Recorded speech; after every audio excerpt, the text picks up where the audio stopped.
Okay. Good morning, everyone. Pesticide Advisory Committee members and those who are on the panel, and then all pesticide applicators, commercial, private, and then all stakeholders who joined us to today's stakeholder meeting.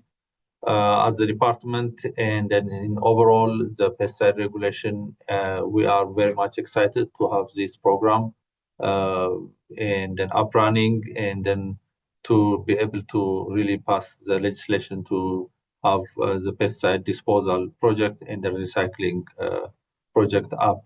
We are also one of the few states who do not have a state-run program, and therefore this is just an opportunity for us to really be able to learn from others and then learn also from the experience, the need, and then the way also to govern and manage this program. And this is an enterprise, which means that it runs as a business and then therefore independent in terms of overall decision making, finance, and then everything, but hosted within the department. And therefore, this is a new venture for us. Definitely, we'll be very happy to navigate and then provide this service to others. As also the stakeholder is basically organized in a different way, so that to provide an opportunity to engage and then also get feedback without basically pulling, and then without in a focused manner, I would say, so that applicators as a user, as a beneficiary of the program, and then also the registrants and then other regulatories, other agencies, including CDPH and then others. We had a very successful and very productive meeting yesterday with regulatory agencies in this manner. And then, of course, recycler companies involved in recycling and disposal services as well. Therefore, today, just for information, we do not have any rule drafted yet, and therefore we are starting from clean slate in order to really get your feedback. We all have the legislation at hand, and that's basically our guiding and governing principle. And then based on that, how to navigate, what is your experience, what you need, what you expect, and in all aspects of operating the disposal program. So we are very happy because this just we are learning and then gathering all information from you all. So as we navigate our meeting, it's slated for 3 hours. Most likely we will not use all 3 hours, but anyway, we do have that. We are just committed 3 hours. Therefore, if you need a health break, we can take a break in our time or hour and a half, depending on how we go. Therefore, I think be flexible on accommodating this.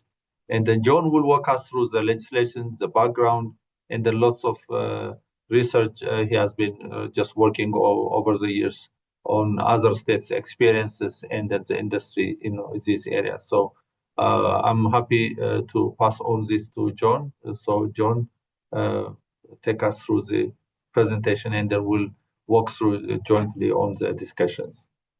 Thank you all, and then thank you again for joining us this morning. John. Okay, good morning, everyone. Let me get my screen up here. Everybody see that? Yes, Joe. Okay. Yeah, make it full screen. Should be full screen. You just want to start the slideshow. Oh, I need to get the I see what you're saying. There we go. There we go. Okay. Yeah. Everybody good? Okay. Well, thank you, everyone. I'm going to shift my computer around here so I'm not looking off to the side. So, welcome, everyone. I really appreciate everybody taking the time to join us. This is our second stakeholder meeting that we're having regarding the Pesticide Disposal Program. Yesterday, we met with our pesticide disposal companies and contractors for our disposal and recycling and other state regulators. Today's our meeting with our commercial and private applicators. And tomorrow we're going to be meeting with our pesticide registrants. And just a little, let me get to the right screen. Here we go. Just give an overview of House Bill 261111, the Pesticide Disposal and Recycling Program that was signed into law on May 26th. If you weren't aware of this, so the governor signed our program into law. We've been, of course, for years wanting to get this program up and running, so we're really excited. And of course, the legislation, House Bill 1111, had some statutory requirements. It established the Enterprise Board, as Wonder Red noted, and part of their requirements and responsibilities is rule development. The primary elements for the Enterprise Board for rule development that we're looking at, we really want to get feedback from our stakeholders on, because we're on a very tight timeline to develop the rules, have the Enterprise Board be able to review those, approve, so we can send those through the, get those published, and then ultimately set the hearing and ultimately have the Enterprise Board approve those rules so they would be in place by November of this year to be able to hit this next registration season. So ultimately we can have the revenues that are generated from the pesticide registration, product registration. So ultimately, House Bill 1111 provided the Enterprise Board the authority to be able to establish a list of products that are exempted from the disposal fee, establish product registration fees, and establish applicator disposal fees. So these are all going to be aspects that ultimately we're going to want to gain, obtain feedback from you and from the industry, from all of our stakeholders, so we can make an informed decision as we develop the rule and move that forward in the weeks to come. The Enterprise Board also has responsibilities for any other associated rules for the program administration. Also, ultimately, they'll be the deciding factor for any future contracts, working with our disposal companies and contractors that'll help us in the administration of the program.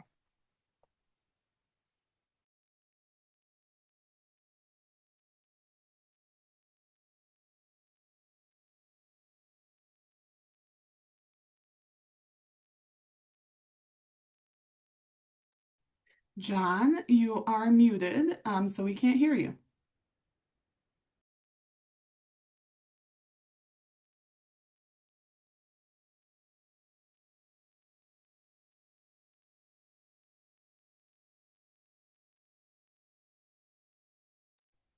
My apologies here. I've moved my computer around to make it easier, and then I'm all backwards on my mouse cursor of which direction I go to be able to forward my slides. So thank you for your patience, folks. Okay. So one of the things that I've been working on for the last several years is we've been developing legislation and moving forward to develop the pesticide disposal program, is talking with other states. Also, one of the things we looked at there's a survey that was done in 2024 that was put together by Iowa State University that surveyed state disposal programs to determine how they obtain their fees, what services they provide, and essentially how they administer their programs. So I've been reviewing as far as that survey data, and then again talking with states over the last several years at meetings that just to get a good understanding of what programs are out there, how they approach their disposal programs. So the first foremost, state disposal program funding. And like most state pesticide programs, they're all over the board on how they approach their programs. Registration fees, pesticide product registration fees are the primary funding mechanism. Applicator licensure fees, enforcement. Some states look at as far as environmental enforcement actions that ultimately can fund their disposal programs. Some states approach it through gross sales. Other states use their EPA grants and federal funding to help fund their disposal program. And then many states use general funds to dedicate towards their disposal programs. I'll say that I found very few states that are broken out to have separate pesticide disposal registration fees. Of those states that do, those registration fees, product registration fees range from $25 to $50.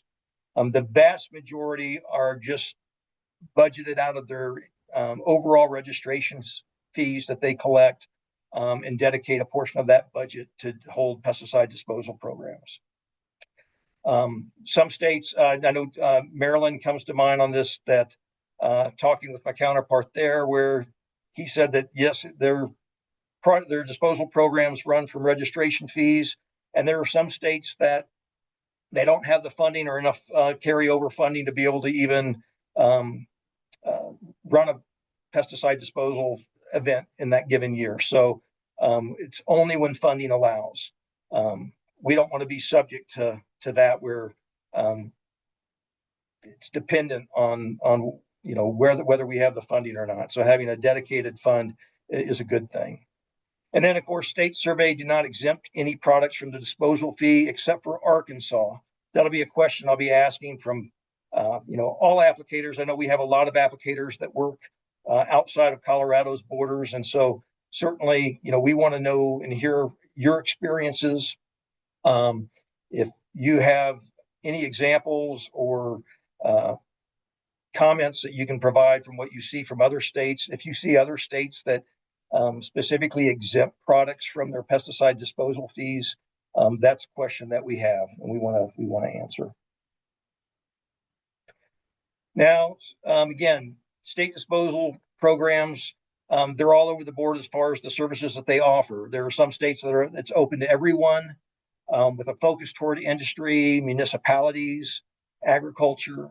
There are those states that are like ours, are very specific to commercial and private applicator focused.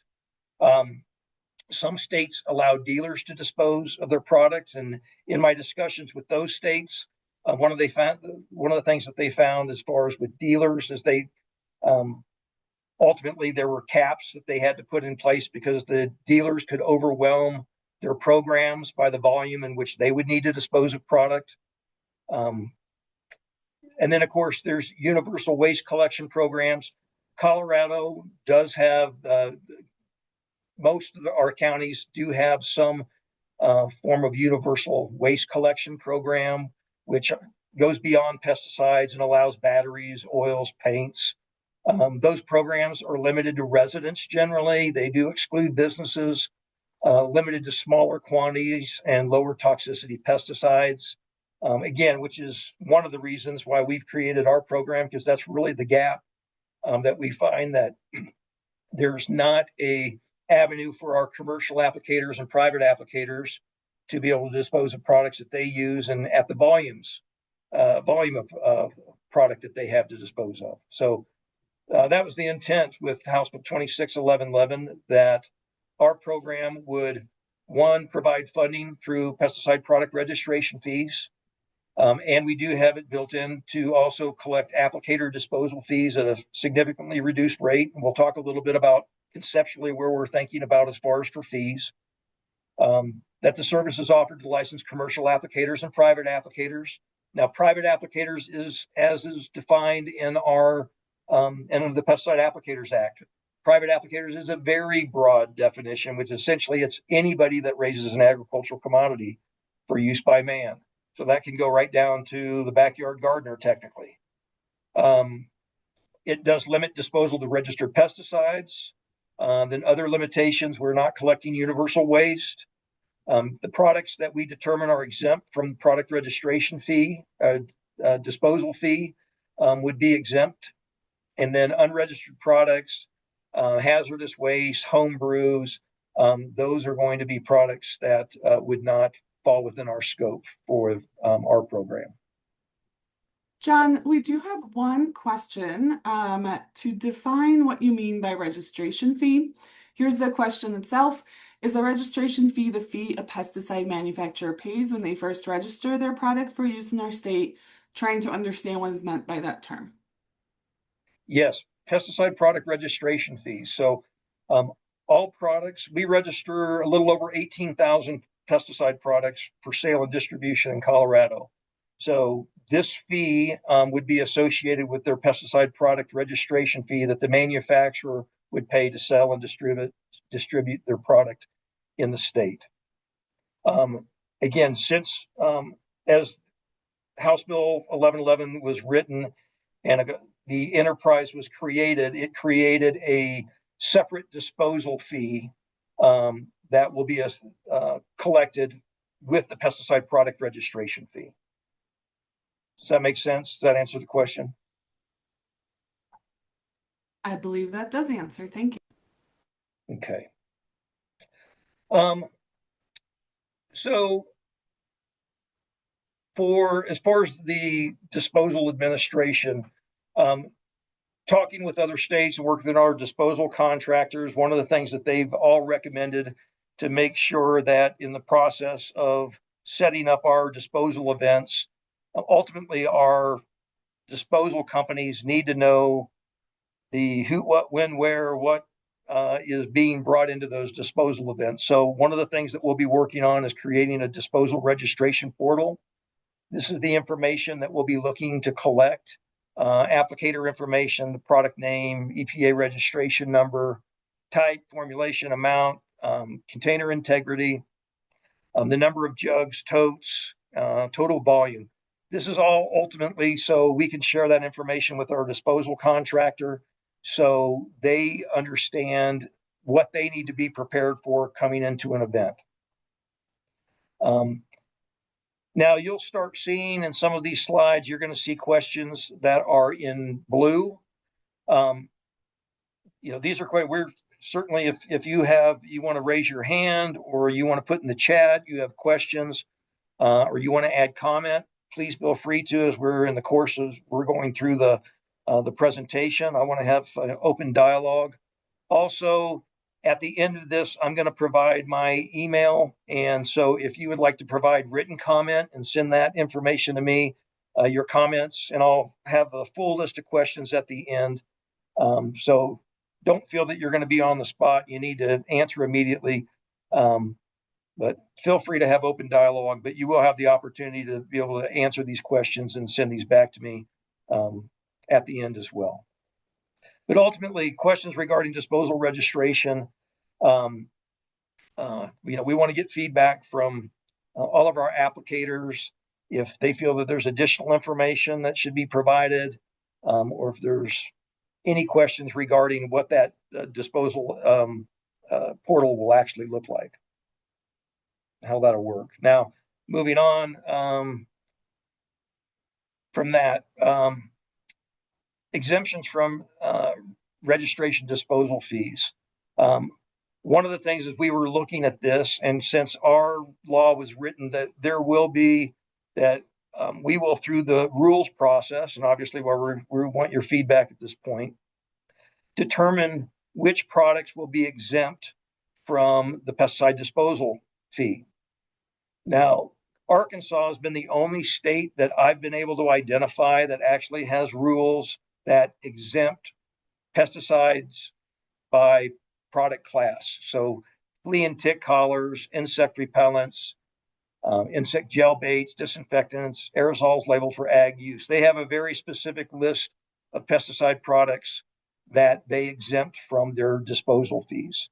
Now, Arkansas has a flat $50 pesticide registration product disposal fee.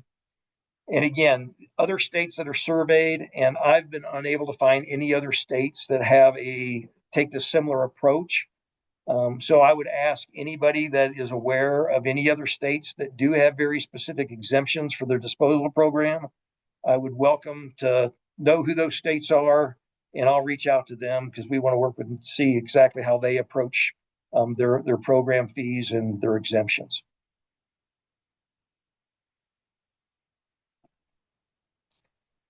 Now, the department's associated disposal fees, these will be fees that will be charged to the applicator. How we're looking at approaching this is during the disposal event registration on the portal, disposal portal, We'll calculate any applicator fees for the disposal event. So that's up front, so applicators know exactly what the cost will be for the products that they're intending to dispose of. Right now, we're working through, as far as the applicator payment for disposal, we're looking at our state regulations for being able to, whether we could charge prior to the disposal event, or if we need to charge at the time of the disposal event. There's, of course, a lot of administrative and considerations on that, on how we set up not only the portal to at least make sure the applicator understands what fee is going to be charged, but then how we collect that at the time of the disposal, or again, we're looking at whether we even can collect that prior to the disposal event. So, but ultimately, that's feedback I'd like to know just from our applicators, from a ease of use, how they would prefer to approach that for the payment portion. Now, some states allow applicators to dispose up to a certain amount at no charge, and then fees apply above that set limit. Some states put caps on the amount of pesticides accepted per event and per year. Those caps can range from 250 to 2,000 pounds or 2,000 gallons. So again, I would like to get some feedback from our applicators on how you prefer, whether to prepay or post-pay or at the time of the event.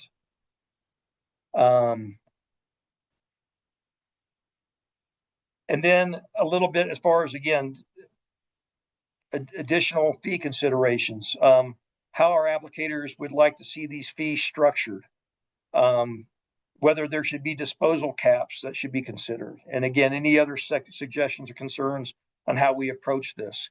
Again, I'm looking at other states. This is an example of how different states approach their fees that apply to the applicators. Again, free up to X number of gallons or pounds.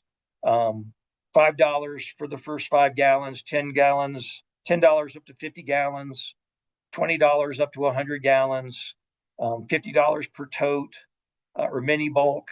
Again, there are those that have a maximum disposal amount. And this is, I've seen this in programs, states where they just, again, they've been overwhelmed with the volume that they've received. And so that's where they've identified that we need to be able to cap it so we don't essentially fill the service up where not all applicators can participate. That may not even be an issue that we need to address in our first year or two, for that matter. So again, any feedback on that, on how you think it'd be best for us to approach that as we start the program up? One of the things that we are looking at that we want to put in is that there would be a max fee paid by the applicator.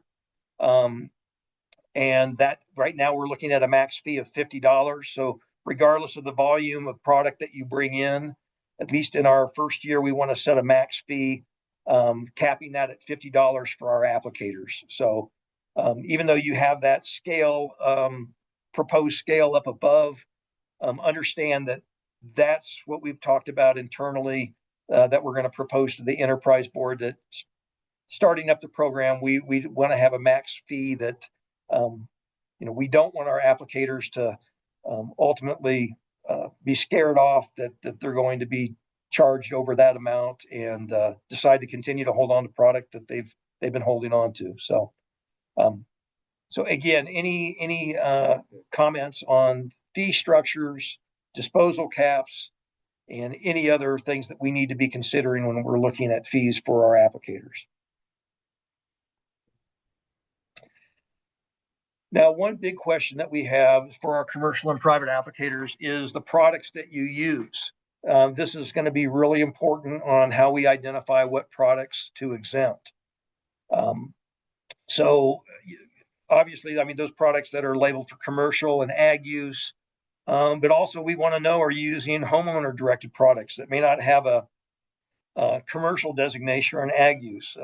If you are buying products and still using those in the course of your business or in your farm operations that you may purchase through Home Depot, So that's not all products necessarily would have to come through a dealer or be designated as a commercial or ag use, but we want to know what products our commercial and private applicators are using, so we know what to bring into the program. Also, antimicrobials, wood preservatives, and 25B products are a question. I know that as a private applicators or even our turf and ornamental, maybe landscapers that may use wood preservatives in the course of their business or on their farms. I know 25B products we've had a lot of folks in our greenhouse nursery industry that may utilize those products. But we would like that feedback from the industry to understand as far as what products that you're using that need to be in the scope of this program and which products would fall out that, again, if depending on how we approach this, for what products to exempt.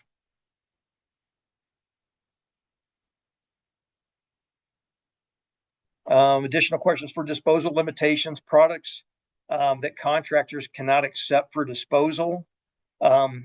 There are going to be products that are our contractors, talking with them yesterday, they're essentially stating that if they know about it, they can, again, they collect hazardous waste, they collect these things.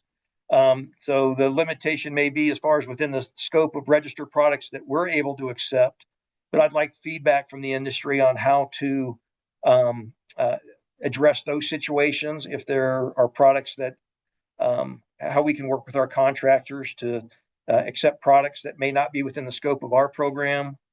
Any disposal limit considerations that you'd like to pass on and for us to think about on how we address disposal limits, if that would impact you, if you think that would impact you.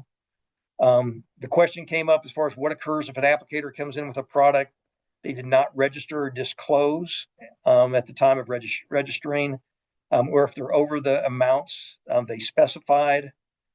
So again, just, we'd like feedback from the industry because we realize there's going to be situations that, oh, I registered, I guess I do want to get rid of this product.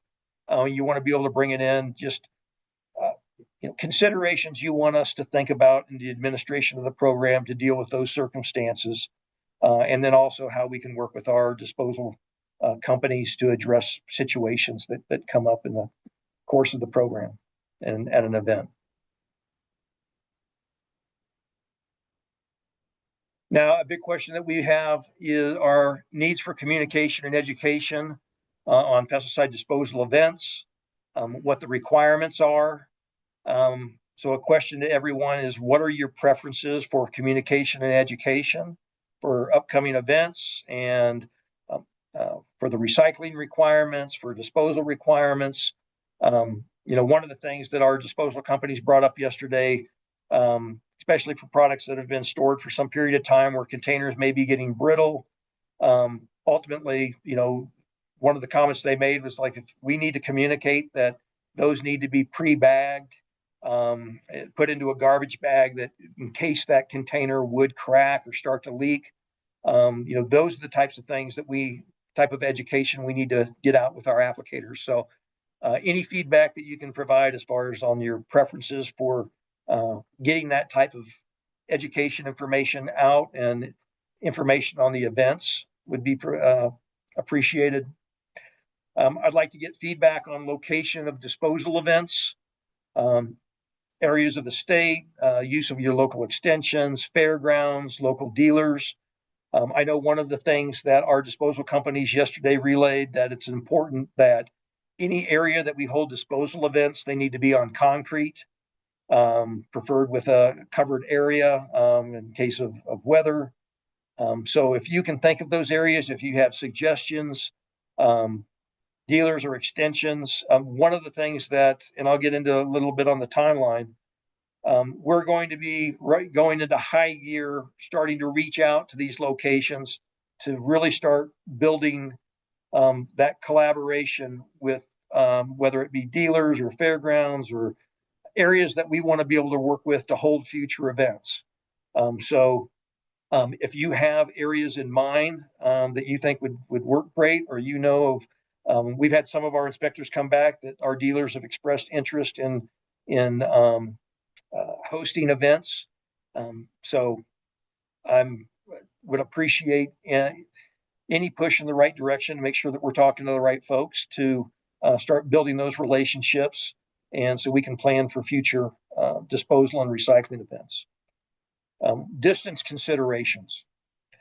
This is another thing that we've asked our applicators in the past. We did a survey about 2 years back. There were comments as far as what's the distance that you're willing to travel to events, because we do want to be able to, if we need to host multiple events in an area just due to the geographic nature or the distance that we're losing people, we want to make this as convenient for everybody to the extent that we can. So, we appreciate those comments as well of what's the distance that you're willing to travel to be able to dispose of product that you've been holding on to. And then just any other suggestions for the enterprise that you have for us to have an effective disposal program.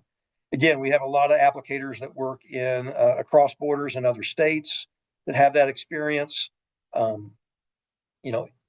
Any experience and information that you can provide and comments to make sure that we have a successful program would be greatly appreciated. So just an overall picture here of kind of our timeline. So between starting July of this year through June of next year, we have the enterprise board that we essentially are going to be having our first meeting on July 22nd for the first enterprise board meeting where we'll be establishing our bylaws. On the July 22nd, they're not approving the rules, but we will be presenting the rules. And then the enterprise board, it works different. It's one of the things I'm still learning, getting up to speed on exactly how the enterprise boards work. They're a little bit different in the rules process than we go through when making rules under the Applicators Act or the Pesticide Act. But ultimately, we'll be presenting those rules, the proposed rules, I'll say, to the enterprise board at our July 22nd meeting. Ultimately, they will vote to move those rules forward to be published. At that point, then they'll be published. They'll go into the rules process for being published with the Secretary of State. They will set the rules hearing, which of course, all of that will be provided on our website when those dates are scheduled.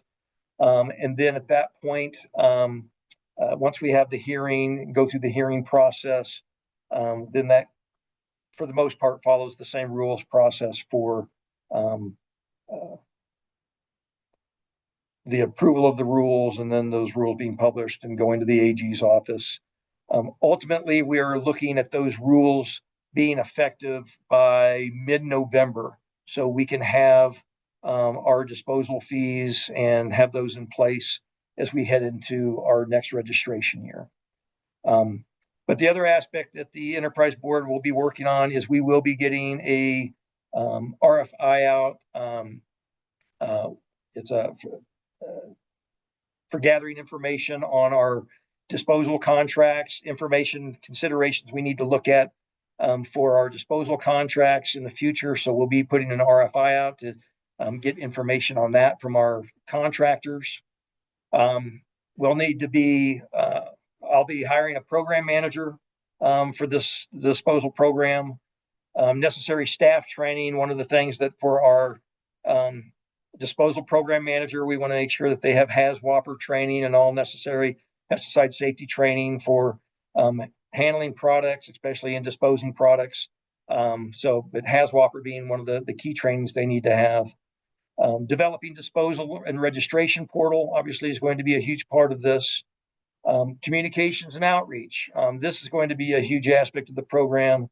Developing program materials, getting our website up and running, that we can communicate materials such as that we mentioned for disposal events and recycling events, locations, the disposal portal itself that you'll be able to access through that website as well.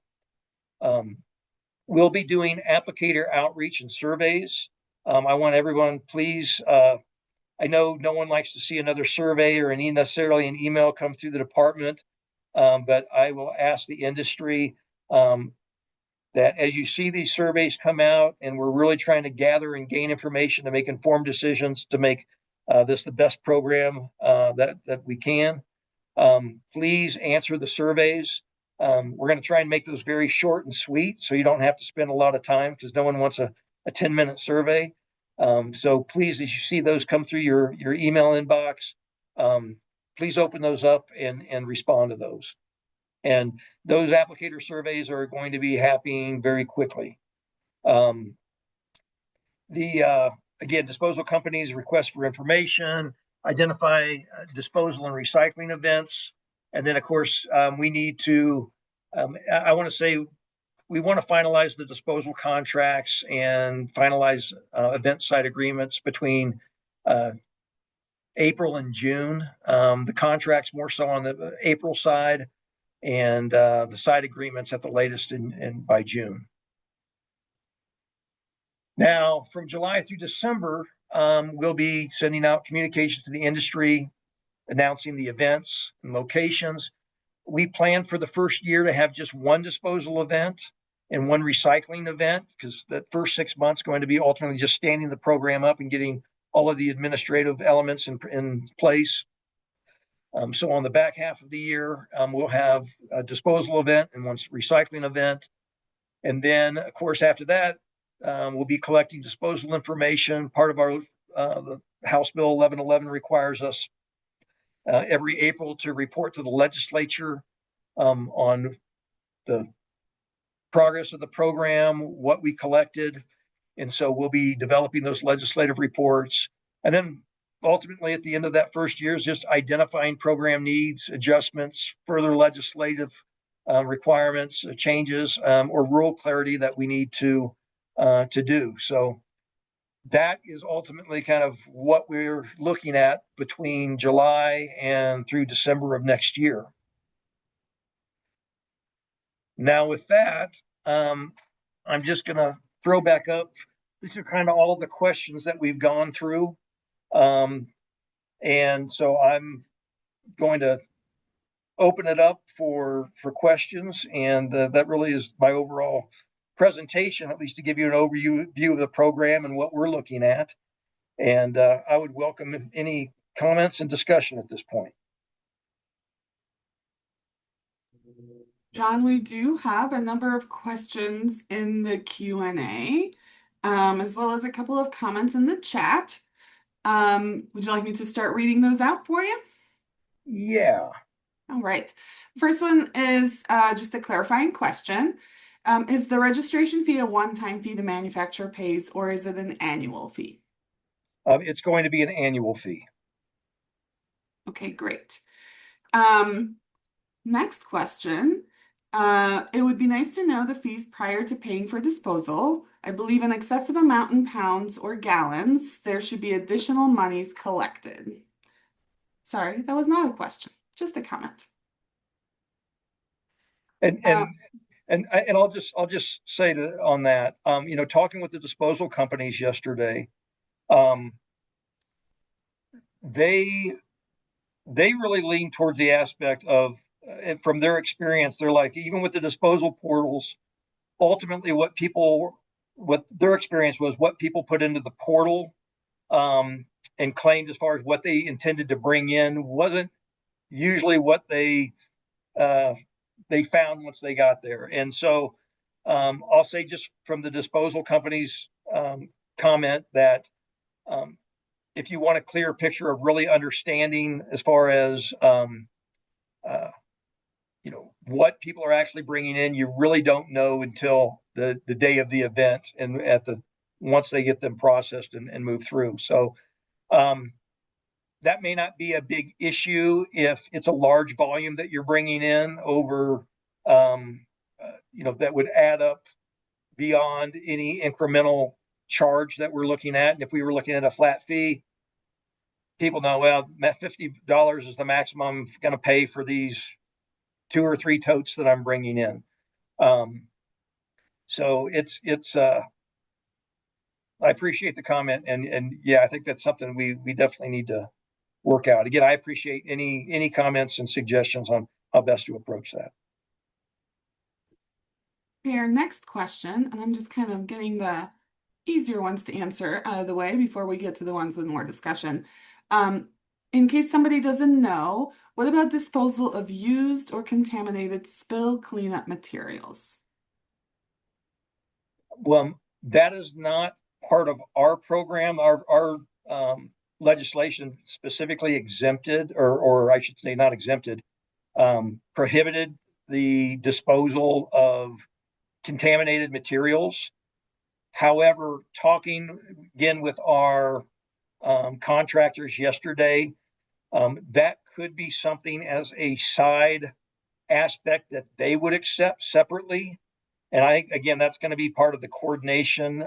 So if there is a desire for the industry to be able to have that as a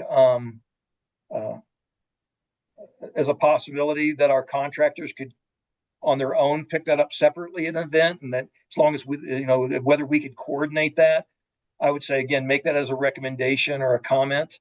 But as part of our program, no. Contaminated debris is not something that's part of our program that we would accept or intend to collect. Okay, next question. Is container recycling a component of this project? Container recycling is. One of the questions that came up yesterday was whether we'll be holding disposal events and recycling events at the same location at the same time. And the intent of that is no, we will not. We want to keep those separate. It is 2 different contractors that do those functions and provide those services. The recycling events will be free. That is, we use G. Phillips and Son as the contractor here in Colorado that works with ACRC. And so those will be separate events, and there is no charge for those. Great. Okay, next question. During the legislative hearings, it was stated multiple times from legislators and CDA that the exemption should apply to any product that would not benefit from the program. Can we discuss this? And it was overlooked in your exemption discussion. Oh, John, I can't hear you. No, I was just saying, if you want to have discussion on that, that was part of the discussion as far as during the legislative.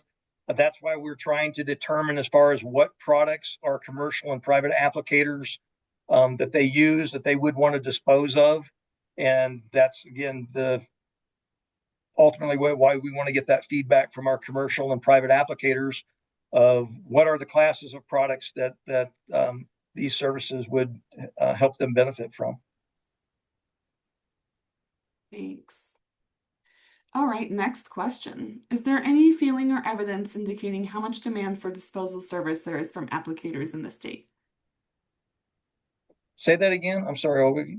Is there any evidence indicating how much demand for disposal service there is from applicators in the state? What we've seen, we did a survey, and granted, of our commercial applicators about 1.5 years ago. And granted, we didn't have a great turnout on that specific survey. But it was unanimous as far as that there was a need of old product that's been held. Also, we have gotten a lot of feedback from our pesticide safety educators that work with our commercial applicators and our private applicators across the state. And it has been a very vocal in the aspect that they do not have the services to be able to dispose of the products that they're holding. And I would open that up to either Sandra, Scott, Lisa, our pesticide safety educators in the state, or any of the advisory committee folks. Yeah, please comment on that. Sandra? Yes, I'm Sandra McDonald. I'm a pesticide safety educator here in the state, for those of you that don't know me. And during the legislative session, I've been talking about this proposed bill. Now that it's a law, I'm still talking about it. And I've been doing this for over 25 years, and it is very rare in this state when you tell applicators or any farmers about proposed legislative changes that you get universal positive feedback. And that's what I found this year. Everybody was very excited to hear that this state was finally working toward something that they felt would be incredibly beneficial to them and would be a proactive way to provide applicator safety, public safety, as well as environmental protection. Thank you, Sandra. Anybody else? Scott, I know Lisa, you had had gotten a lot of feedback from folks. Our discussion started when you came into your role with at CSU. I know I think your very first year, you came to me and said, I'm hearing from people about needs for pesticide disposal. So, Lisa, if you have any comment on that, on your experience, and then Scott, we'll go to you. Yeah, I can certainly comment on that. I will say when I'm traveling around talking to various types of applicators and groups of applicators, talking about continuing education, it doesn't matter what topic I'm talking about.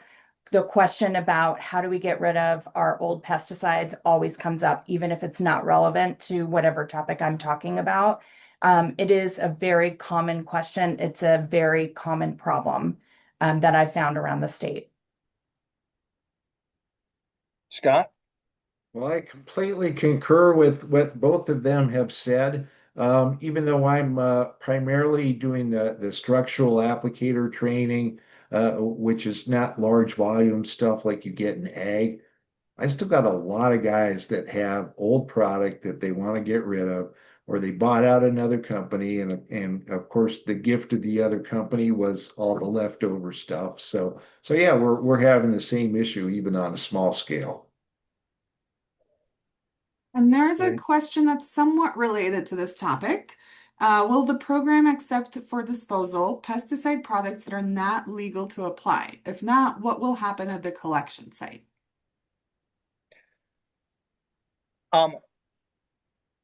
Well, I'll say that two separate issues. Disposing of a product that you can no longer apply or illegal would be illegal to apply. Disposing of them is not a violation. So if you bring a product that can no longer be applied, um, we would still dispose of it.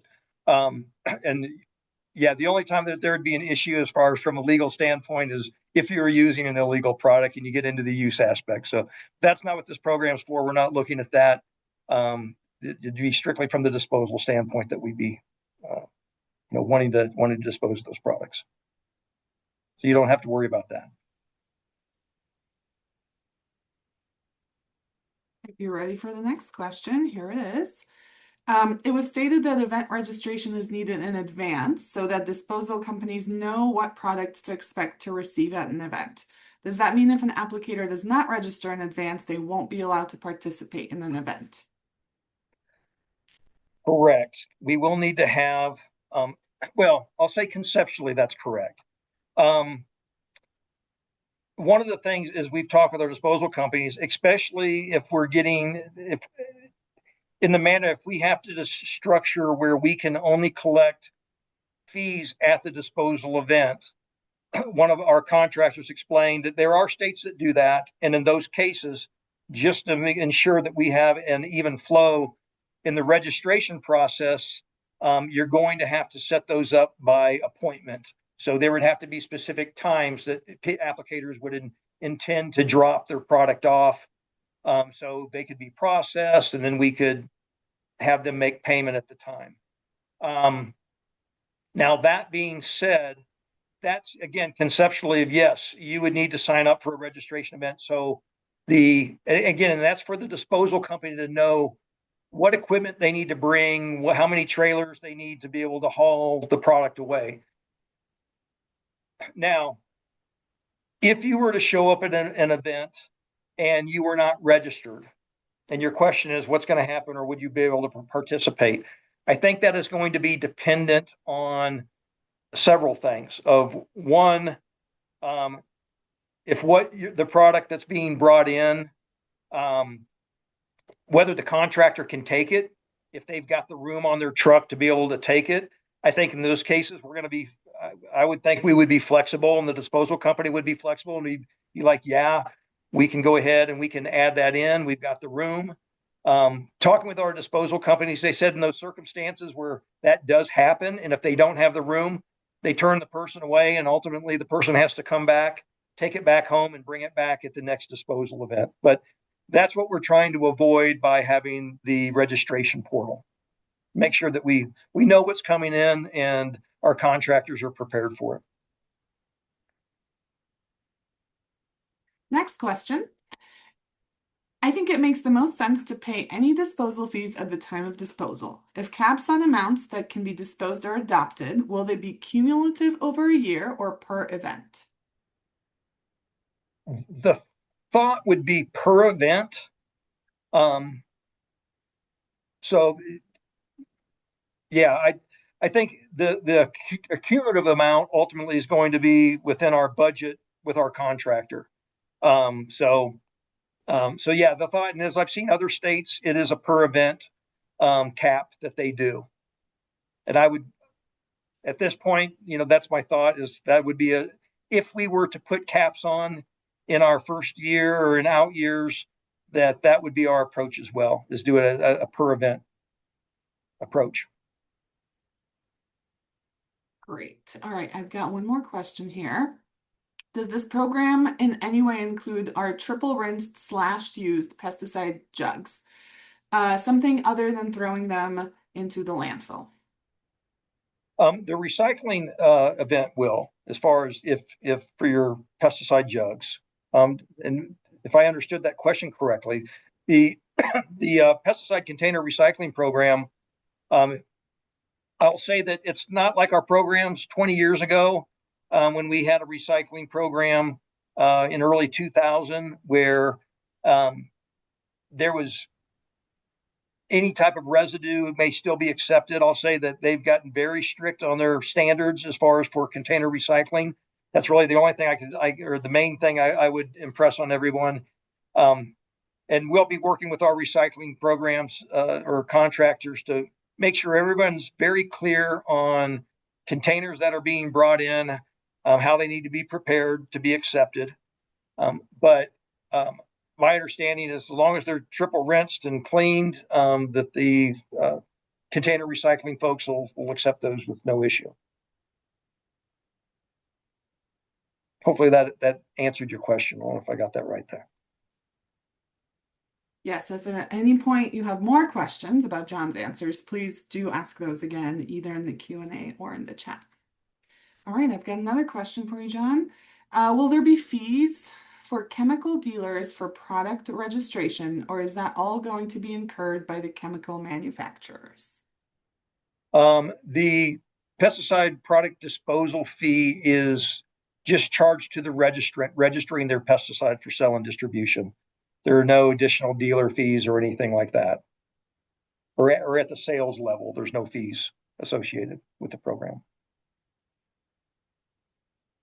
All right, next question. Will products used for fumigation be accepted? Example, you have fumitoxin pellets if you decide you are not performing those services or inherit it from another company. Yes. Those products, now I'll say specifically with fumigants, I've talked with our dealers over the years. Absolutely, they will dispose of those products. That's one of the really key issues of having the pesticide registration portal, identifying those types of products specifically, because fumigants in themselves require a whole different requirement for transportation.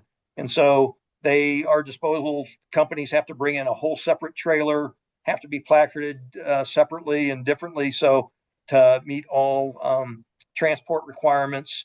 But yes, those products absolutely. And I know I've seen that over the years. I've had more than one conversation where someone's inherited their grandfather's farm and they had a horse trailer full of aluminum phosphide and they didn't know what to do with it, no way to dispose of it. So I'll say that's one of our key element that always sticks in the back of my mind of why this program, there's such a need for it. All right, next question. This is being run as an enterprise. Are the capped fees sufficient to fund the disposal of large amounts of pesticides? Yes, I would, again, ultimately, I mean, our fees that are going to be set, and granted, in the legislation for our pesticide product registration, there is a cap of $50, a maximum that we can charge our pesticide registrants for the pesticide product registration.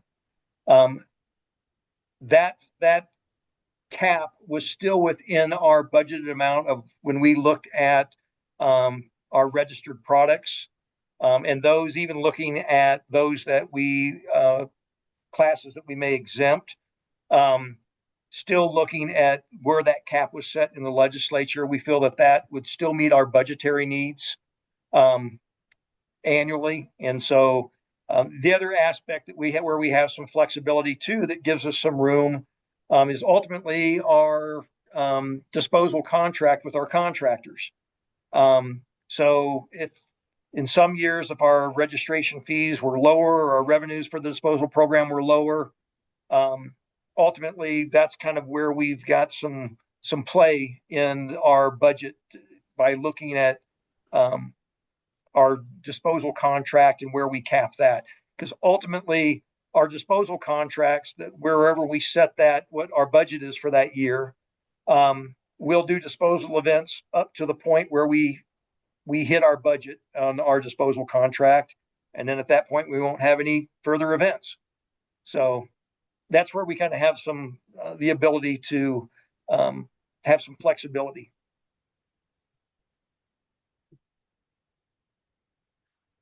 Thanks. Next question.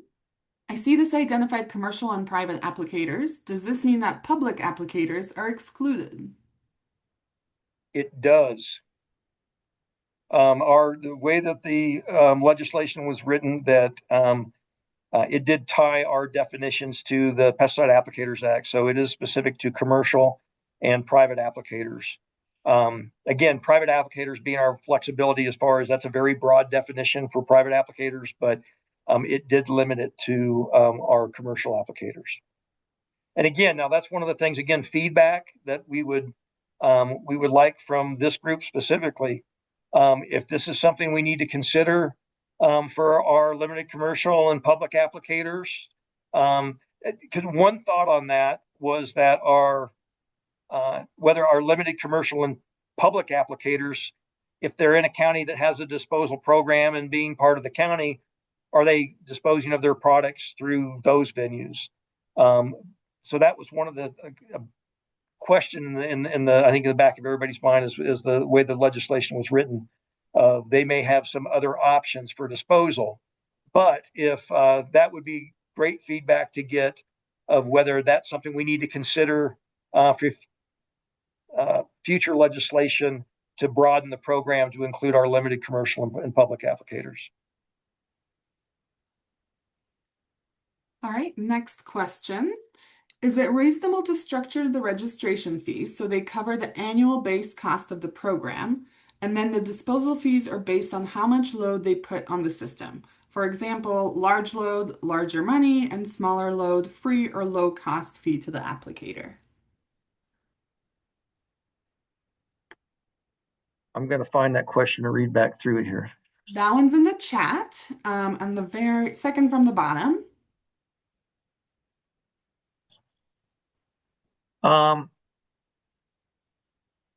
Yeah, I think it's reasonable to certainly consider that as we look at how we determine. I think we need to look at that and think about our approach on do we need to step it based on the larger amounts. larger versus smaller amounts they're disposing of. I think that's a great comment.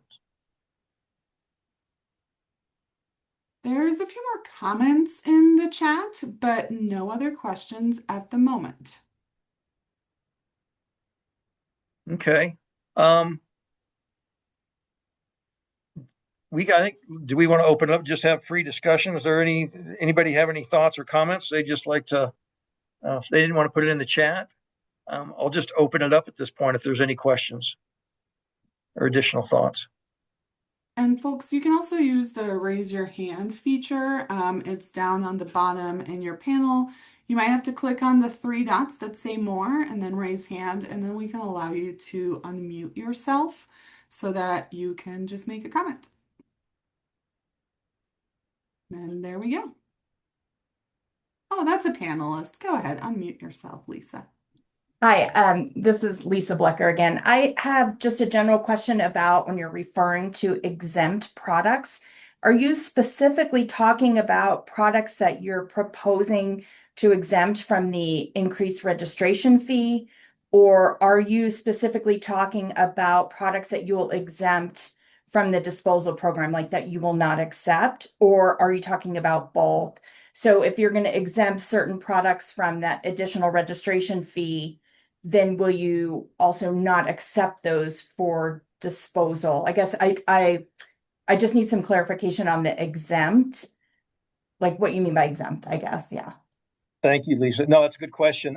No, the exemption is specifically from the pesticide disposal registration fee. So the fee that the pesticide product manufacturer pays at the time of registering the product for sale and distribution, if we designate that as an exempt product from the disposal program, then they will not have to pay that fee. But then those products will not be products that would be included in the during the disposal program. And the thought behind that and what we've heard on that is because these are going to be products that commercial and private applicators likely aren't using, or again, they're like flea and tick collars, things that you can just throw in the garbage that the label allows to be able to dispose of in those manners. And so those wouldn't be products that would be really gaining any, or their users would be gaining any benefit from. So that's kind of the what the discussion was behind developing the exemption. Thank you for that clarification. I have another question about, I see comments about 25B products, and so those are not registered by EPA, but I know that in Colorado we do have a registration process for those. My question is, are those assessed the same level of registration fees as like a full Section 3 registration? They are. In general, okay. They are. In Colorado, whether it's a 25B, a Section 3, a device, all manufacturers pay that registration fee. And we do have that. That's specific in the bill. One of the aspects that we, in the bill itself, it does clarify whether it's a Section 3 or a product registered in Colorado. So that does cover federally registered and state-specific registered products.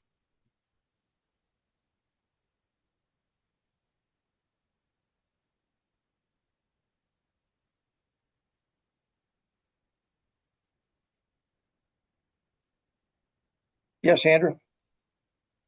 Just wanted to make a suggestion when we're thinking about outreach and some people to include. And I think near the top of the list needs to be especially real estate agents that deal with farm properties. I've gotten called in a number of times for farm estates when they found their, as you mentioned, their dads, their granddads, or sometimes their great uncle that they didn't hardly know, it's pesticide storage facility. And what do we do with it? Let's just go dump it on the backside. Well, that's a great suggestion. I hadn't even thought about reaching out to the realtors. So thank you.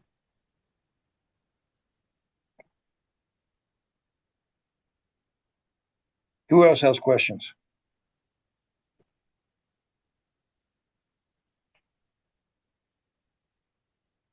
I don't see any new questions coming into the chat or the Q&A at this point.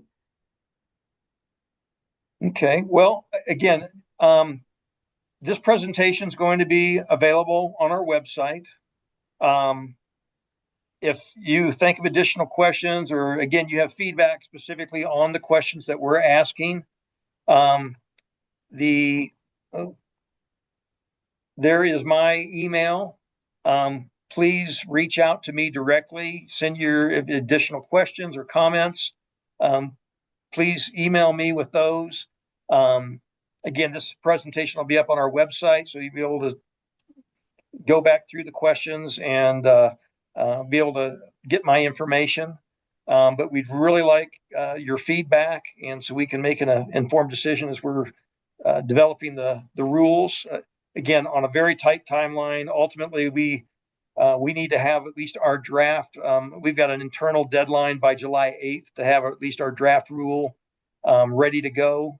And then ultimately, so we can prepare or provide that to the enterprise board on July 22nd. So I know, one thing I want everybody to keep in mind too, we are on a very tight timeline to develop these to get the program up and running.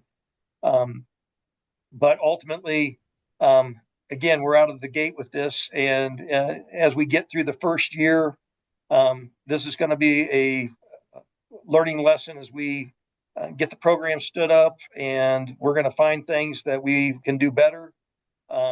So if we don't get everybody's wants or thoughts in this first round of rules, we're obviously at the end of the first year, we're really going to be looking at how the program ran, suggestions that we need to make it better. And if we have to make adjustments, we're already prepared to do that. So we want to work with industry and all of our applicators, all of our registrants and dealers and companies that we're going to be working with. So we really want this to be a collaborative effort, and we're excited about it. So please help us make it a good program. And John, we did have two more questions come in. So before we wrap it up, first question, a lot of commercial cannabis growers use 25B products. Are they able to use the disposal? Yes. Great. And then they would be part of our commercial and our private applicator community. Excellent. And the second question, who makes up the enterprise board? The enterprise board's made up by the Ag Commission. So our existing Ag Commission that's in place, and you can go on our website and see the members of our Ag Commission. I don't have all of their names off the top of my head. But the enterprise board and the Ag Commission are one and the same, but they do have separate meetings. The enterprise board will be specific to dealing with the disposal program, and then the Ag Commission will have a separate meeting. But as we understand it at this point, they'll be holding those meetings on the same time frame as our current Ag Commission schedule. And I did just drop a link into the chat to our Ag Commission page, which has all the members of the Ag Commission as well as the upcoming meetings. Thank you, Olga. Okay, any other questions? Well, again, I thank everyone. I really appreciate your time, your willingness to jump on this call. Please send me your comments. We'll be having a lot more discussion and communication with everybody as we move forward on this. And I will turn it back over to WonderX. I think I saw his hand come up.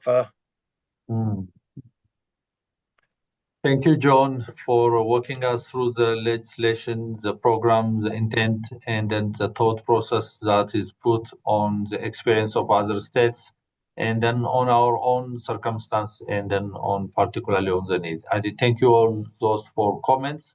Definitely we'll go through each one of them and then really understand the triangulate with the three major stakeholder forums that we are having. Two of them already, this is the second, and then the last would be with registrants. That's still, although the focus would be on the registrants, but it's still open. So all questions or anything, any remaining and then other concerns you may have, you can sign in and then you can join that meeting as well.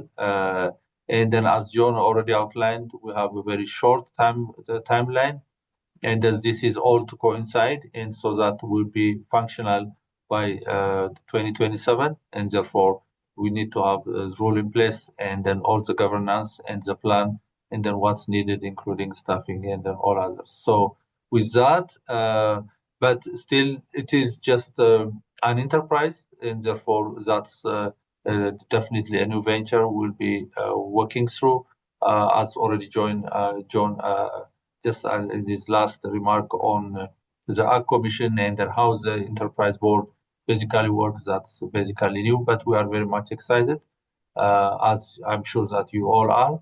And so we look forward to really engage in the upcoming rulemaking, and everything is, as you know, it's a public, open public meetings, and then they are open for all engagement will be available to you as well.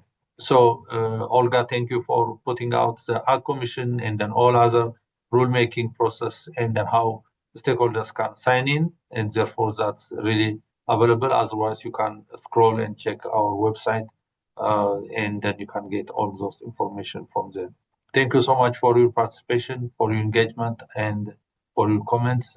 So we'll get back to you in a different forum very soon. Thank you so much. And yeah, with this, we can end today's stakeholder meeting.